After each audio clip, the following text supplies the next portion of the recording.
up against the Fars again is a matchup that does not favor the Bruno. Speaking of grand boys. Finals MVPs, is that the Prince? What does he have on? He's got some merch on. What? Up front. Up front. Watching the competition. Of course, we all know they're all friends. It's all support. But you know, they're watching. They're scouting. Next to the Raja too. Yeah. We carried him earlier. That's right. What a privilege. What an honor. I wish I was there. Well, another time maybe. But I love this because this whole playoffs has felt like a reunion, like a homecoming. Yes. And it really has felt like that. And I know we got special guests here as well. So I can't wait for this to unfold. It feels like we already blazed through the draft, but look at this. Everybody just following in my footsteps, but I don't blame you. Everybody just does not want to call it either way. Maybe, just my guess, for the sake of this rivalry extending all the way to Phnom Penh, Cambodia, or just for the sake of it going the third in a trilogy. You don't know. This is the rubber match. Yeah, this is like technically, like I said, because they're both 1-for-1 in different ways. This is that best of one now, right? But it's over the course of a best of 7, basically. It's an epic. An epic. And I'm sure this is something that the two teams are thinking about. The epic rivalry. Blacklist International and Echo. The Brody was the last pick up there for Blacklist, and paired up with the Rafaela, should be happy with free hitting and avoiding key abilities. Blacklist not going to be lacking for vision. I think that's one of the few things that teams have been lacking towards the way that they build lineups in the playoffs. And here this time around with that Rafaela, Holy Healing should be able to check in. Oh! Wow. All right, they already get an early flicker out from UA, taking quite a bit of damage here. But this is kind of what we have to expect, right? A little bit of push and pull between both teams because, like you were just mentioning, Leo, Blacklist International has that Holy Healing available to them. But already Carl Teasy being quite aggressive himself, going to get the flicker out and gets the first blood. Hold up. Is this the first time in forever we've seen Carl Teasy rock the Brenny Sports Lancelot skin? Oh, yeah. Wow, good thing you noticed that, dude. That has to be like something to empower him, to motivate him that this is where it all began for me. Would that be his final form? Like, is that technically? I am him. That's it. Yeah. He is declaring this match has now begun. I am me. Yeah, and we were joking about it behind the scenes. Man, I can't believe the final form of Carl Teasy might actually be Tanks a Lot with hybrid build. Apparently, speak of the devil. He's grown. More than just. Yes. He has grown, and he has become great. Turtle already up. Okay. Blacklist International trying to get in position here. Once again, though, Wise exactly isn't here. They might just be willing to trade it. And as they do, Carl Teasy going to secure that first turtle. It looked like, Wise was trying to get some pressure on that purple buff, but he decided to just go back anyway. It was kind of spotted out. Yeah, tremendous read there by the members of Echo, specifically the Lolita on Yaoi.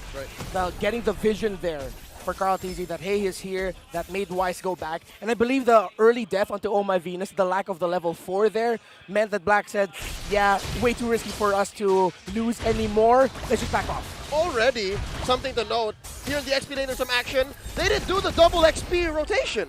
Yeah, which is puzzling to me because I thought we'd be seeing that all series long. But then they decided, okay, let's just go back to basics. It's going to be a long 7-game series. I feel like this is part of just the feeling out process. But then at the same time, Rafaela in the mid roaming around, helping the mid and the jungler roam around, is more beneficial for them. Whoop. Oh, there's a lot happening here. The flicker in, Newnham Blast. Owl will fall. Top side, meanwhile, in the mid lane, a little bit of poking back and forth too, but already Echo gaining the momentum in this game 1. Reptar, you talked about how Oh My Venus has parked herself in mid. That's what happens. She couldn't help Owl. Yeah, and Owl just suffered a massive Numenon blast that made it possible because the other members of Echo were pushing back the other members of Blacklist around the middle portion of the map. Oh. That forced that to happen. Great call by Echo and great play. Oh, top side though, Owl once again going to be in trouble here. Feathered Airstrike pops the damage. Benny Cutie will get the kill. the sustain from the Holy Healing was not enough to deal with that. So yeah, the first time around it was just the two of them up top. Yeah. Now they have on my Venus, but Sanji comes in. Yeah, it seems like Echo are treating the XP lane as just back to what we treated it in S9. It's just gonna be a dead lane. Sure, let them clear the minion waves. They will rotate. We'll put the pressure on the gold. Owl has been monstrous this playoffs. Echo is respecting that, and they want to stop that. Is this Echo dictating the pace, making their own meta the way that they want to, or the Orcas swimming up against the wave that is Blacks International? Definitely. That is what you do when you're up against the Blacklist, against your rivals. Well, they just want to go ahead and give up the turtles here. Carl T's going to secure the second one. A lot of focus on the top side, though. Looking for a possible pick here. Black International. Yeah, we're going to go ahead and charge that Nuno Blast up. Just help clear the waves. They kind of know, or at least they have a sense that something's going on here. Yeah, when you only see Edward in the Turtle Pit contesting, most likely Blacklist International has 3 or 4 roaming around together. Again, that's just familiarity by Echo, knowing that Blacklist would want to get one back over Benny Cutie to help Owl cash up just a little bit. Yep. It's basically saying, oh! Owl! That's what it's saying. He can't survive that. Will fall. Carl TZ jumping in the backside, putting out the damage with the Thorn. Rose going to still go. Gets the flicker from Oh My Venus.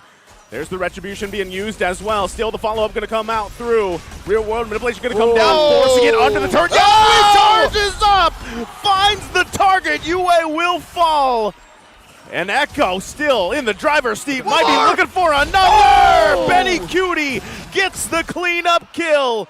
And now it's Oh My Venus and Edward. Here comes Carl TZ again. Right on through. Edward trying to salvage the situation. Has to flicker out himself, but he's stuck to. Echo dominating. 40 coming in. It's like they lived in the top lane of Blacklist for the longest time. Chugga, chugga, chugga, chugga. I hear it coming. It's the Echo Express. And this is their signature play style. Play fast, farm fast, fight early, and they are taking it straight to Blacklist International. 3 deaths already for Owl. Look at that Harith already with a Feather of Heaven and Calamity Reaper in his hands. Less than 8 minutes in. 6K ahead, almost, at about, what, 5 minutes. That was the worst I've seen this game so far go for Blacks International. They have yet to get a single kill, a single objective, and I'm looking for a possible way to clap back. Are we expecting Edward to go ahead and force us to go into the late game and then get a final slash in? Because we have barreled into what is possibly the earliest late game we've ever seen. This is once again happening here. Y's going to be quite low. One hit away. Goes down to Sanji. Carl TZ securing the 3rd turtle of the game. Now Yaoi on the run here. Blacklist looking for their first kill. Wow. Will get it with a torn apart memory. But now Echo getting in position to clap back in a counter play. Sanford going to show himself. The healing's going to be there, but here comes Carl TZ going to force them back. Owl flickers out. Carl TZ trying to go in, going to get stunned with the Holy Baptism, and the turret will fall. Now here comes Edward, trying to see if he can do anything about this. He has the tankiness. Final slash going to be used. Feathered airstrike to follow him up. He's going to be taken away from the team with a split. In trouble now. Wise trying to help out. On the retreat, Blacklist goes. Benny Cutie, though, forcing them back. Here's what's amazing about what Echo is doing. They want Blacklist to fight back. They know that if Blacklist just welcomes the fight, when they're not ready, Echo's going to win 100% of the time. The best thing that Blacklist is doing now is just tempering their expectations. That is the right call here by Echo. And yes, Blacklist can only temper their expectations and try to bounce it out. Yaoi misses. Yaoi gonna miss that, but they're still gonna be able to get a kill. Wise will fall. Still, turret being worked on. Feathered airstrike to help out. Yaoi will follow. 1-for-1 trade. Blacklist, though, still has a ton of work ahead of them. Yeah, that's a good trade for Echo. Roamer for the jungler. For the One True King as Midnight dubbed the Wise. And Echo, they can just continue this. But now at this point, this is where they start tempering their own expectations a bit. Yes, it's still roughly a 7,000 gold lead. Yes, there are still members of Blacklist catching up on items. No full build just yet for Owl.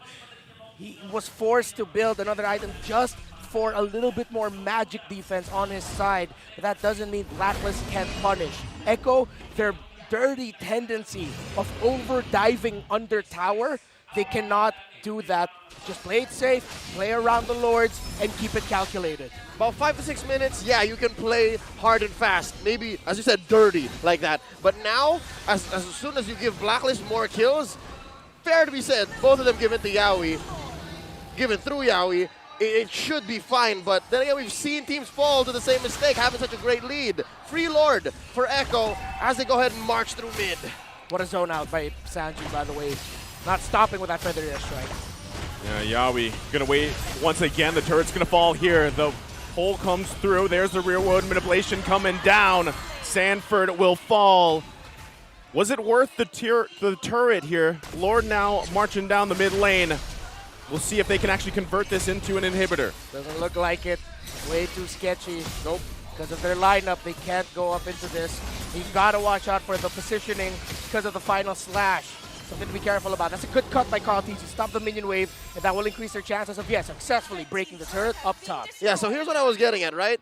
First couple of kills on Yaoi. Slowly but surely, if you let Blacklist continue at this pace, which they're slowly getting comfortable with, they will upgrade, they will upsell, and they got Sanford. Who's next? Are you going to say Benny Cutie might get a death here? Maybe even Sanji? That's what Echo has to watch out for. Yeah, and Benny Cutie will really have to hold on to his Purify the best possible moment. But there's so many crucial crowd control abilities on the side of Echo that which one is he going to hold out for? Is it really just going to be if ever he gets Final Slash, if he gets taunted or whatever, knocked up, stunned, everything. RWM'd? Everything. So much crowd control. Benny Cutie has to really channel his inner, Benny Cutie, and just be careful with this entry as he always has been.